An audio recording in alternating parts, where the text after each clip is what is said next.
आए हैं तो हम उनके बारे में सोचते हैं, दूसरे भी सोचते हैं, हम भी सोचते हैं। समाप्त कीजिएगा। हम पार्लियामेंट के बाहर बोलेंगे। नहीं पार्लियामेंट में अगर हमारी बात नहीं सुनी जाएगी तो पार्लियामेंट के बाहर तो बोल ही रहे हैं। ऐसा तो आप रोकने के लिए नहीं आएंगे। नहीं, ऐसा नहीं सोचना चाहिए। ऐसी बात नहीं है तो कुछ लोग सुनिए काशीराम जी, आप इसमें प्रोटेस्ट करने की जरूरत नहीं। आपको मालूम है कि लीडर्स, छोटे पार्टी के लीडर्स को 15, 20, 25 मिनट तक दिया जाता है, बाकियों को 10-10 मिनट। जो लीडर्स जितने हैं ये तय किया था, आप अब बात किए हैं, अब आपका तो कंक्लूड करने के लिए एक बेल दिया मैंने। श्री काशीराम। अध्यक्ष जी, ये खुशी की बात है कि हम लोग 50 साल की आज़ादी के बाद पिछले 50 साल में क्या कुछ हुआ, क्या कुछ नहीं हुआ, क्या होना चाहिए था, इसके बारे में हम लोग इस सदन में चर्चा कर रहे हैं। 2-3 महीने पहले मुझे नहीं लगता था कि इस सदन में इस किस्म की चर्चा होगी और इस देश में पिछले 50 साल में जिन लोगों के साथ जुल्म हुआ है, ज्यादती हुई है, अन्याय हुआ है, उनकी बात इस सदन में उठेगी।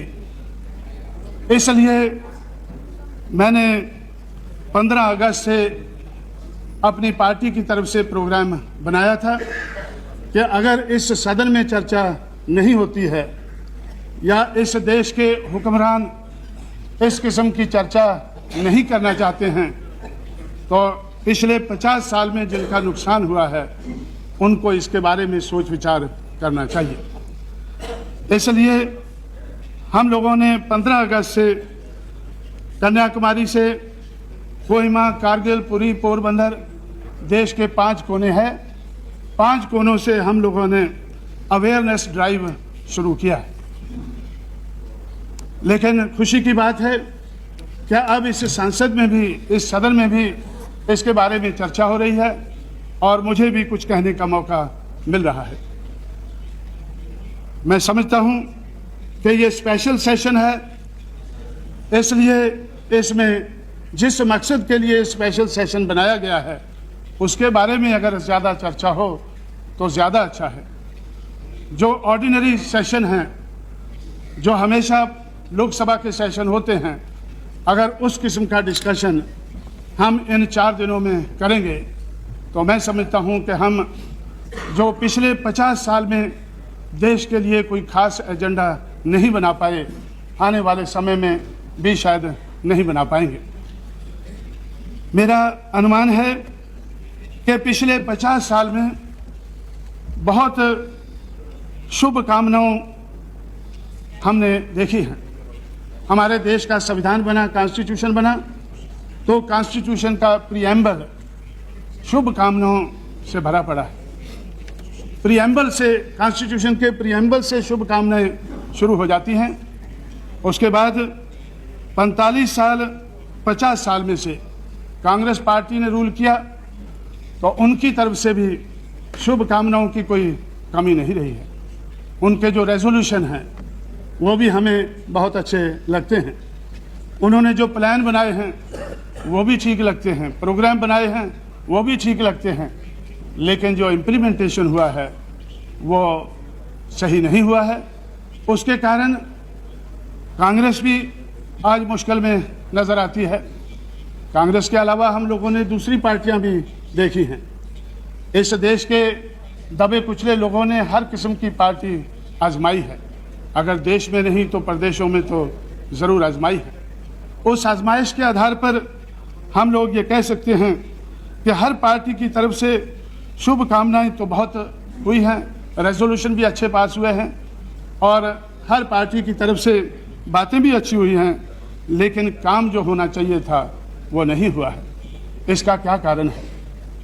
इसका कारण अगर हम ढूंढें तो मैं समझता हूं कि अगर पिछले 50 साल में हमने इसका कारण ढूंढा होता तो शायद हमें कोई हल मिल गया होता, लेकिन हल ढूंढे बगैर ही हम आगे बढ़ते गए हैं।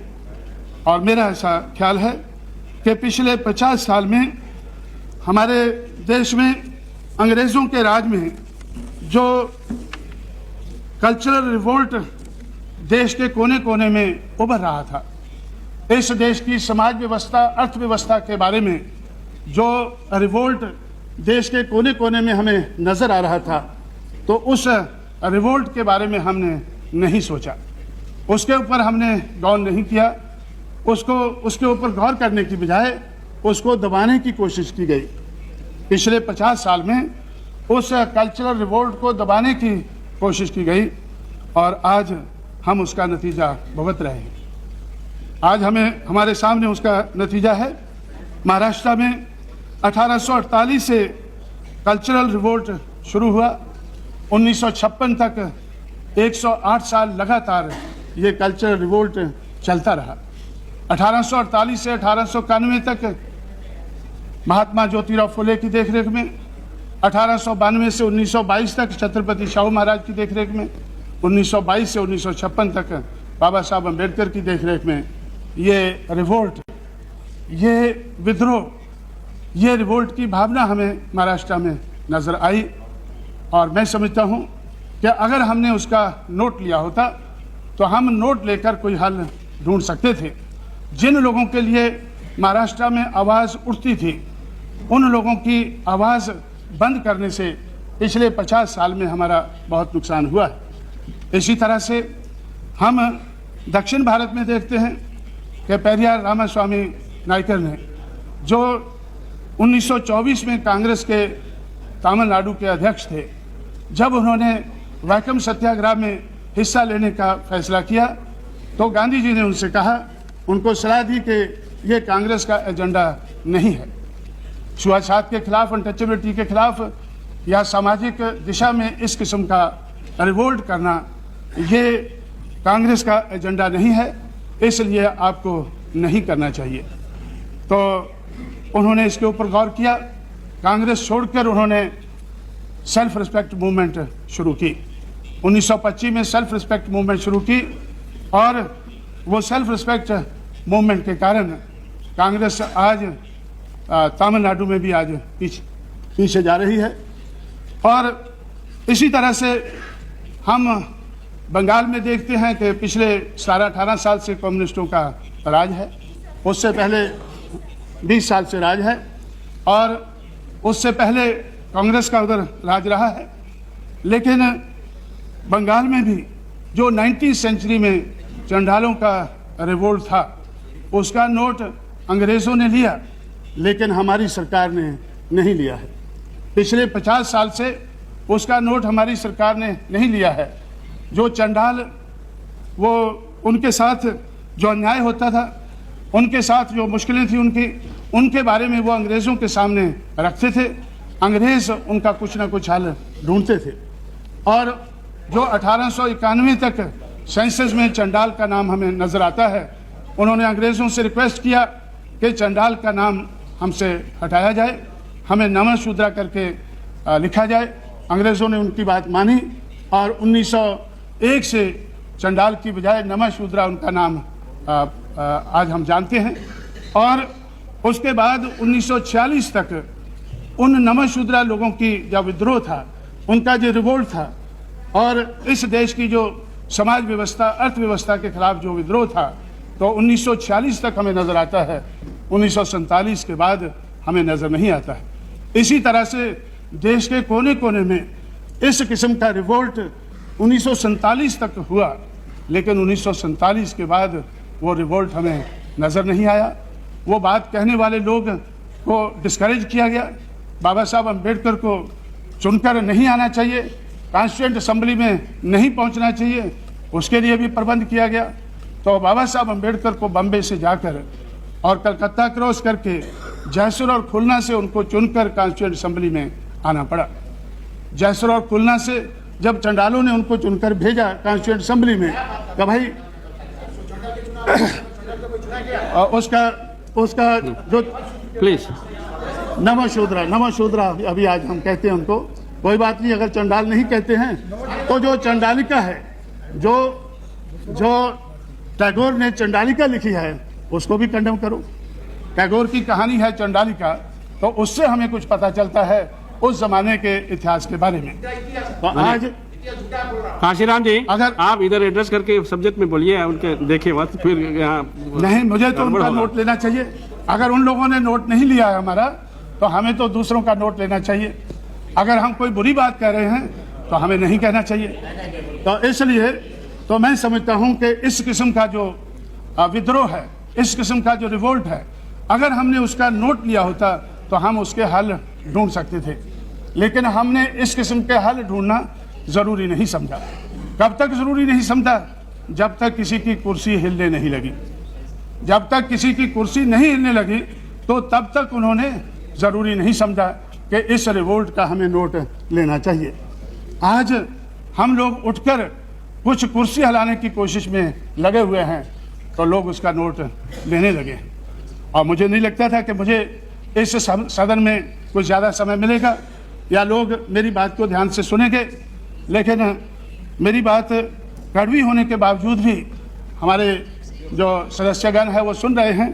तो लेकिन मैं समझता हूं कि ये कड़वी बात कहना ज़रूरी है, ये बात कहना ज़रूरी है और इस बात का नोट लेना ज़रूरी है और इसके बारे में कोई प्रबंध करना ज़रूरी है। इसके बारे में कोई प्रबंध करना ज़रूरी है। मुझे नहीं, मैं अपने साथी को जानता नहीं हूँ जिनको चंडाल कहने से दुख हुआ है। दुख तो सुनिए, बता रहा था वो इतिहास गलत है, इतिहास ठीक नहीं है। मिस्टर आसिम मला, चंडाल कहो और सरदार कहो, जो भी आप कहिए, मिस्टर आसिम मला, मतलब नहीं है। मिस्टर आसिम मला, you see, you are a senior नहीं, member. sir, I'm- When you want to speak, he should yield to He's you. interpreted my that is name not the way. as I am saying. I am very much angry with this word that Chandal. I am not angry with that word. No, if you want to say anything, he should yield to you. That is the procedure established in this Okay, house. sir.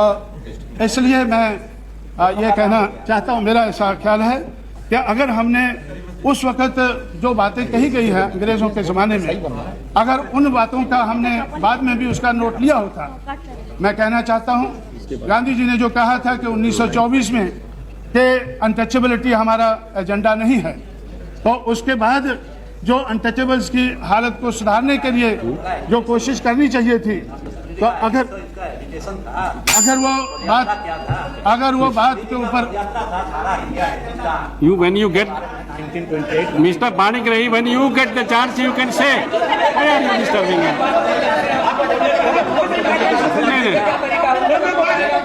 No, that is not. जवाब दे दीजिएगा। No, please don't.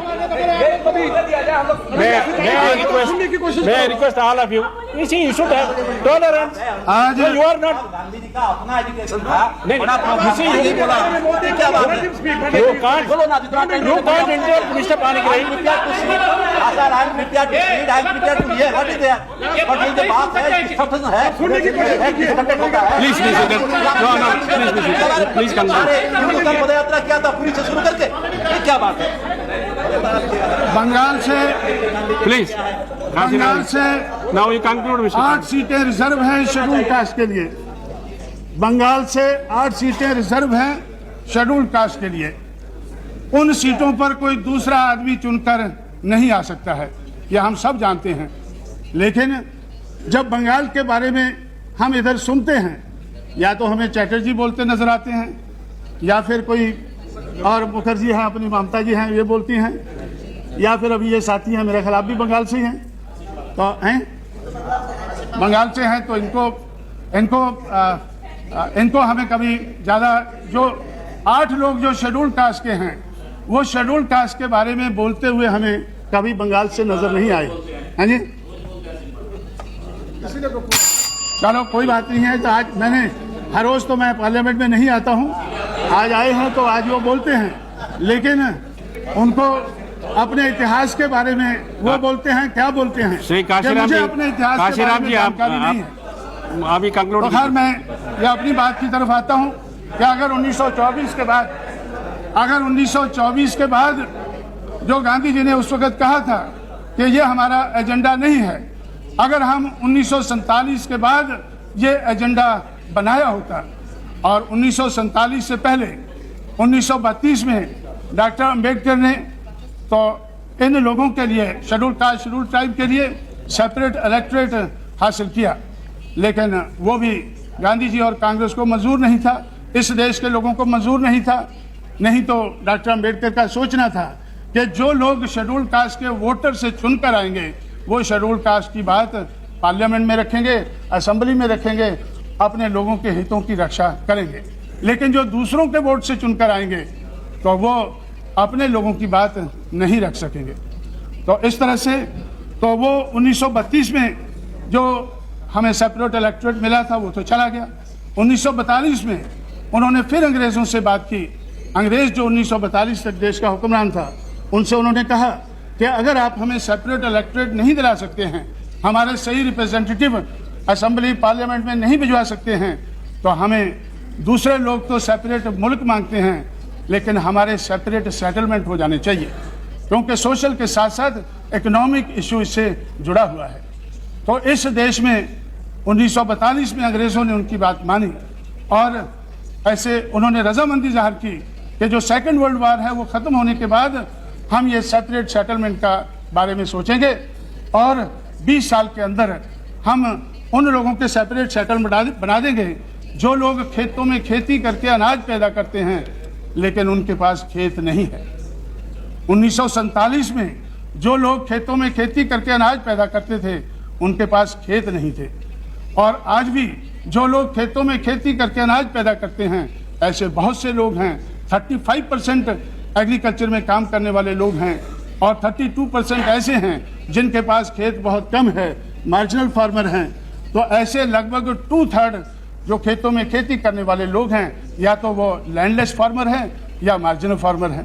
तो इसके बारे में जो आवाज़ उठी थी, जो डॉक्टर अंबेडकर ने 1942 में अपना सुझाव पेश किया था कि इन लोगों के लिए सेपरेट सेटलमेंट होने चाहिए, सेपरेट मुल्क नहीं मांगा था, सेपरेट सेटलमेंट मांगा था, और पूरे देश के नक्शे के ऊपर 80 ऐसे स्पॉट उन्होंने बनाए थे कि यहाँ इनको सेटल किया जा सकता है। इस देश में खेतों की कमी नहीं है, जो लोग खेतों में खेती करके अनाज पैदा करते हैं नहीं है, लेकिन देश में बहुत ज़्यादा खेत पड़े हैं और आज भी जितने खेतों में खेती होती है, लेकिन खेती लायक इतनी ज़मीन हमारे देश में आज भी और पड़ी है, लेकिन वो ज़मीन उन लोगों को, वो खेत उनको नहीं दिए जाते हैं जो खेतों में खेती करके अनाज पैदा करते हैं। इसलिए वो लोग देहात छोड़कर शहरों की तरफ बढ़े। अगर उनको सेपरेट सेटलमेंट बना दिए गए होते, जो 80 सेपरेट सेटलमेंट डॉक्टर अम्बेडकर ने प्रपोज किए थे, अगर वो बन गए होते तो वो लोग शहरों की तरफ ना आते, वो खाली ज़मीन की तरफ चला जाते।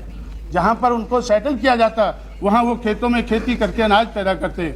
लेकिन जब उनको खेत नहीं मिले, जब 50 साल में उनको खेत नहीं मिले, लैंड टू द लैंडलेस की बात तो बहुत चली लेकिन उनको लैंड नहीं मिली, तो वो देहात छोड़कर शहरों की तरफ आ गए। आज 10-15 करोड़ लोग पिछले 50 साल में देहात छोड़कर शहरों में आ गए हैं। शहरों की समस्या हो गई है, झोंपड़ों की समस्या हो गई है, हाउसिंग की समस्या हो गई है। ये जो समस्या आज क्यों हुई है शहरों में, क्योंकि जो खेतों में खेती करने वाला किसान है उसको खेत नहीं मिले हैं। खेतों की आज भी कोई कमी नहीं है, खेतों की देश में आज भी कोई कमी नहीं है। हो सकता है बंगाल में कमी हो, पंजाब में हो या केरला में हो, इन 3 प्रदेशों को छोड़कर पूरे देश में खेतों की कोई कमी नहीं है और खेतों में खेती करके अनाज पैदा करने वाले किसानों की कोई कमी नहीं है। लेकिन हम उनका मिलाप आज तक नहीं करा पाए हैं, पिछले 50 साल में उनका हम मिलाप नहीं करा पाए हैं, इसलिए वो लोग देहात छोड़कर शहरों में आ गए हैं और शहरों की समस्या बन गई है। और शहरों की समस्या के बारे में तो फिर जो लोग शहरों में आए हैं तो हम उनके बारे में सोचते हैं, दूसरे भी सोचते हैं, हम भी सोचते हैं। समाप्त कीजिएगा। हम पार्लियामेंट के बाहर बोलेंगे। नहीं पार्लियामेंट में अगर हमारी बात नहीं सुनी जाएगी तो पार्लियामेंट के बाहर तो बोल ही रहे हैं, तो आप रोकने के लिए नहीं आएंगे। नहीं, ऐसा नहीं सोचना चाहिए। ऐसी बात नहीं है तो कुछ लोग सुनिए। काशीराम जी, आप इसमें प्रोटेस्ट करने की जरूरत नहीं। आपको मालूम है कि लीडर्स, छोटे पार्टी के लीडर्स को 15, 20, 25 मिनट तक दिया जाता है, बाकियों को 10-10 मिनट। जो लीडर्स जितने हैं ये तय किया था, आप अब बात किए हैं, अब आपका तो कंक्लूड करने के लिए एक बेल दिया मैंने।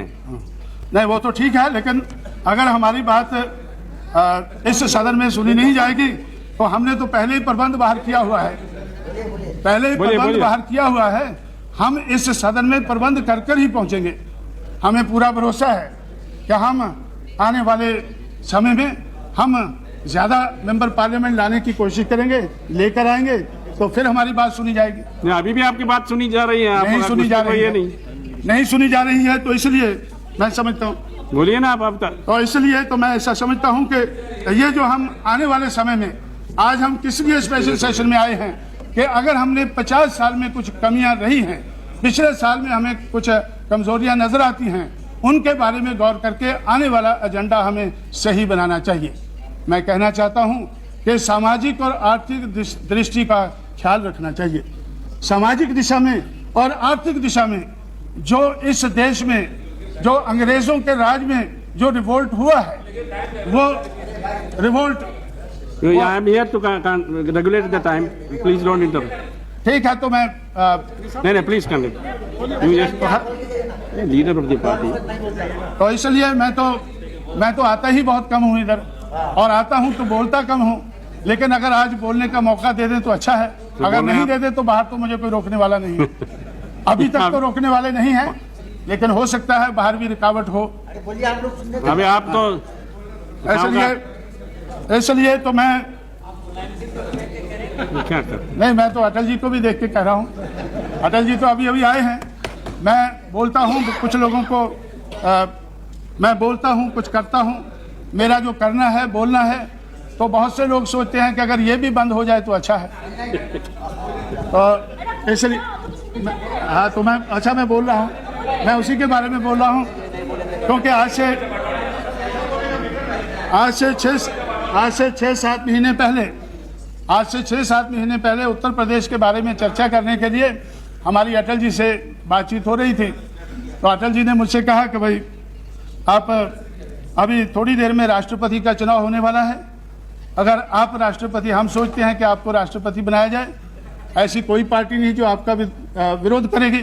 तो इसलिए तो मैंने सोचा, मैंने अटल जी से कहा कि भाई मैं कुछ बात अपनी बोलता हूँ, कुछ काम करता हूँ, अगर मैं बड़े घर में जाकर उधर बैठ जाऊंगा तो ये काम कौन करेगा, इसलिए मुझे मैदान में डटा रहना चाहिए। और अगर तो इस तरह से तो मैं समझता हूँ कि मेरी बात कुछ लोगों को अच्छी नहीं लगती है, कोई बात नहीं है। तो अगर अच्छी नहीं लगती है तो हम बाहर बोलते हैं।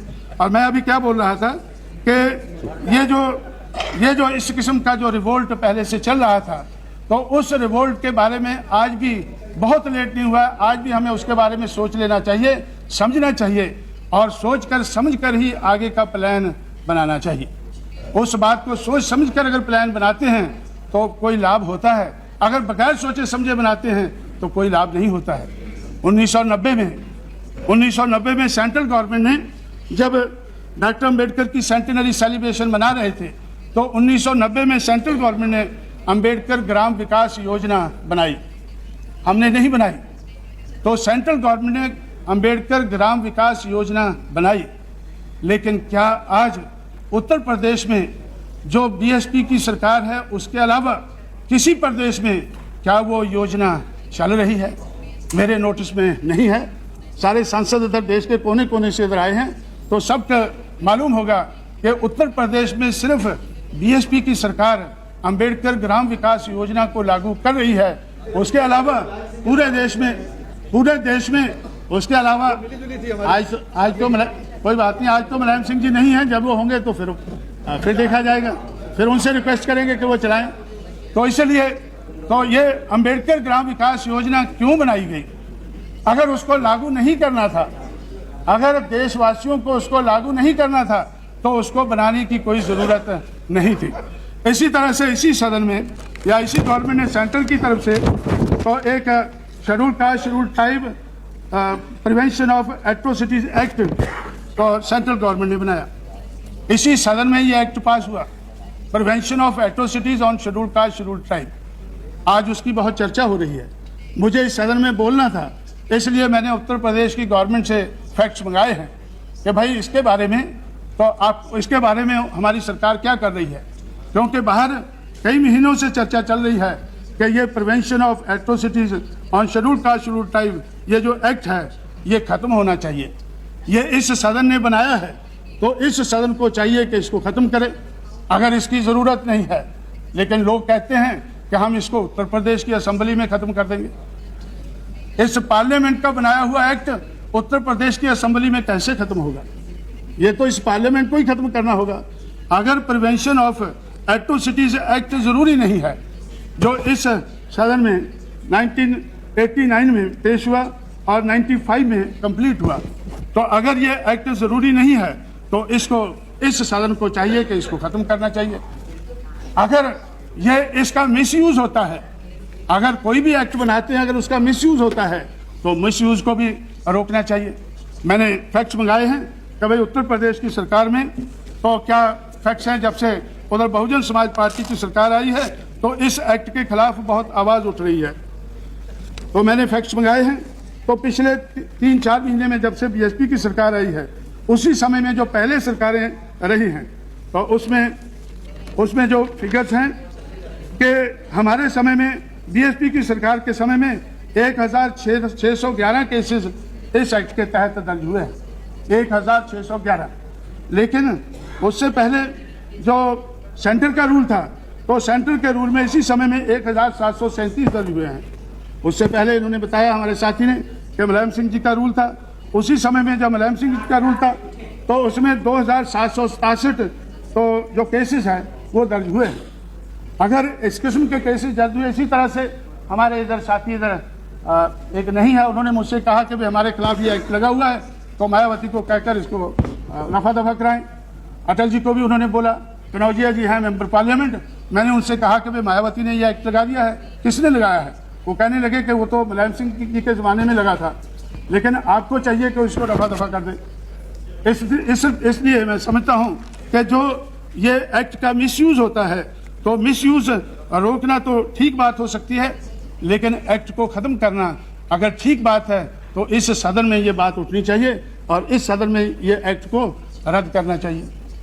लेकिन ये एक्ट सिर्फ उत्तर प्रदेश के लिए नहीं है, ये तो देश भर में जो एट्रोसिटीज़ होती हैं, शेड्यूल कास्ट शेड्यूल ट्राइब के ऊपर एट्रोसिटीज़ होती हैं, क्या उनको रोकना चाहिए या नहीं रोकना चाहिए? हर कोई कहता है रोकना चाहिए, लेकिन जब रोकने की बात आती है, रोकने की कोशिश होती है, तो लोग विरोध करते हैं, तो उसका विरोध होता है।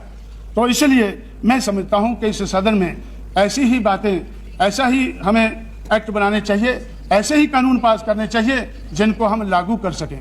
जिन कानूनों को हम लागू नहीं कर सकते, तो ऐसे कानून हमें पास नहीं करने चाहिए।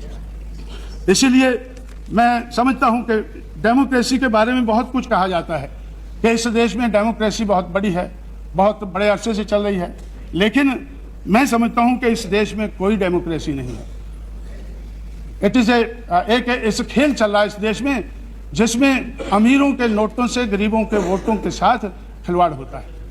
अमीरों के नोटों से गरीबों के नोटों के साथ खिलवाड़ होता है, और मैं समझता हूं कि इसको अमीरों के नोटों से गरीबों के वोटों के साथ खिलवाड़ होता है, जिसको डेमोक्रेसी कहते हैं। इसी तरह से हमारे जो चीफ इलेक्शन कमिश्नर हैं, तो मिस्टर सेशन, तो उन्होंने एक किताब लिखी है, उसमें उन्होंने खुद कहा है कि इस देश में डेमोक्रेसी नहीं है। उन्होंने एक मिस्टर सेशन ने तो उस किताब में ये लिखा है, ए heart full of burden, heart full of burden किताब लिखी है, और उन्होंने इस किताब में लिखा है कि इट इज़ जो डेमोक्रेटिक कल्चर है इंडिया में, it is in an advanced stage of decay. ये डेमोक्रेसी जो है, it is an advance stage of decay, ऐसा चीफ इलेक्शन कमिश्नर को कहना पड़ा है। और इसी तरह से तो उन्होंने और 1951-52 में, तो जब इस देश में डेमोक्रेटिक प्रोसेस चलने वाला था, तो बाबा साहब अम्बेडकर ने उसी वक्त कहा था कि भाई ये जो अगर अमीर के पैसों से अगर चुनाव लड़ा जाएगा, तो फिर अमीरों की ही बात इस देश में चलेगी, पैसे वालों की ही बात चलेगी। और वही हम देख रहे हैं कि मनी माफिया और मीडिया का रोल बहुत बड़ा है। मनी माफिया और मीडिया का रोल इस देश की डेमोक्रेसी में बहुत बड़ा रहा। तो बाबा साहब ने उस वक्त, क्योंकि लोग महाभारत और रामायण के बारे में ज़्यादा जानते हैं, इसलिए उन्होंने कहा था कि I would like to refer to the Mahabharata during the battle between the Pandavas and the Kauravas, Bhishma and Drona were on the side of Kauravas. Pandavas were in the right and the Kauravas was in the wrong. Bhishma admitted this when someone asked Bhishma as to why he was supporting the Kauravas if he found the Pandavas to be in the wrong and the right. Bhishma replied in that memorable sentence, I must be loyal to the salt.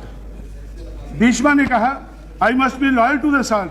If I eat the food of Kauravas, I must take their side, even if they were they might be in the wrong.